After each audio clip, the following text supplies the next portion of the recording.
Okay, today I want to talk about children in poverty.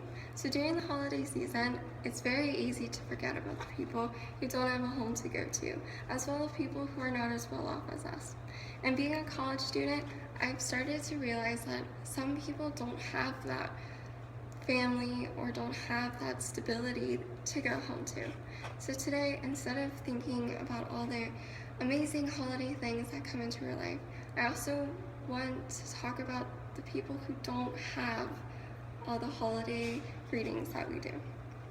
So 1 in 7 will be born into poverty, and this is a very large number, meaning that there's probably multiple people, in fact, in your class that were born into poverty and you probably weren't even aware of it.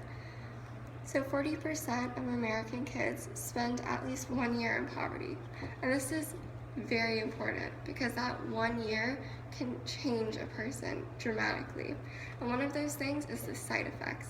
So some of the side effects of being born into poverty as well as living in poverty that affect a child is hunger, food insecurity, lower reading and math scores, more physical and mental health problems, behavioral problems, and stunts in their mental development.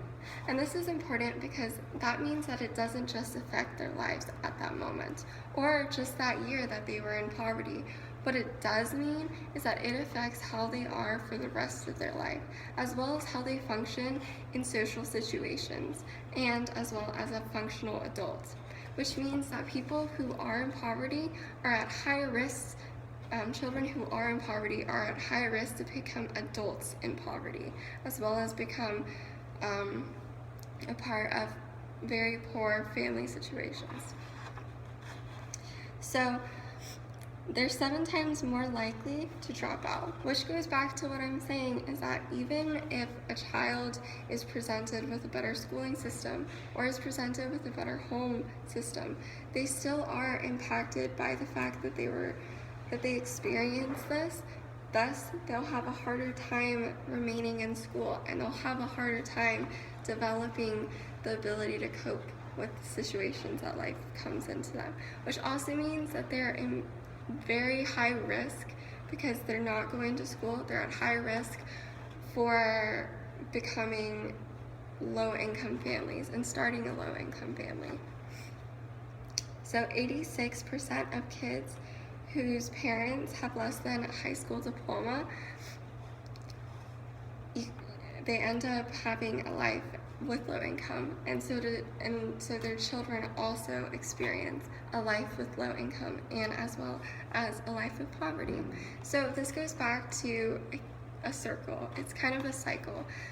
They're born into a low income family, therefore they're born into poverty, which results in them dropping out of school, and once they do start a family, they're unable to support that family. Now, the cycle doesn't have to keep going on forever. It doesn't have to keep going on and affect so many lives in this United States. In fact, a lot of countries are shocked by the fact that the United States only has 10% of its budget given to the children of America. And that's a very low percentage. And what shocks a lot of people is that it's affecting so many children that now the amount of children statistics that are in poverty exceeds the amount of adults that are in poverty today. And so, going over what I just told you, 1 in 7 are born into poverty, and that's a big number. And what I really want to communicate to the audience today is that it's very likely that one of your friends was born into poverty, and they're experiencing not only the side effects, but what it was like to have that experience and having to grow out of it and having to go on. And it's very difficult for a lot of people to kind of grasp that, because yes, we are the United States, and yes, we are very developed. However, we're not so developed that most countries such as the UK and other countries that have similar developed or similar budget as the United States does does not have nearly as much of children that are born into poverty or that are in poverty from the age of 1 to 21. So with this, I want to give you a solution.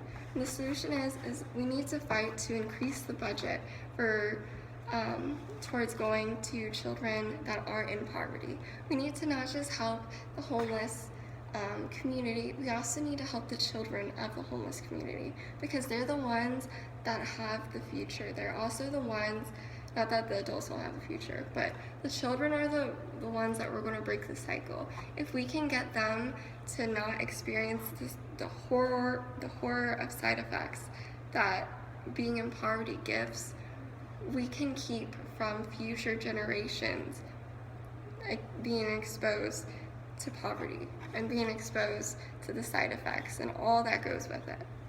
So this Christmas season, I want you to not just think about your family or your friends. I want you to think about all of the people in the United States that don't have what we have and don't have the opportunities. And I want you to go out and I want you to make a difference in children's lives. And it's as easy as talking about it. It's as easy as going online and creating a petition for it.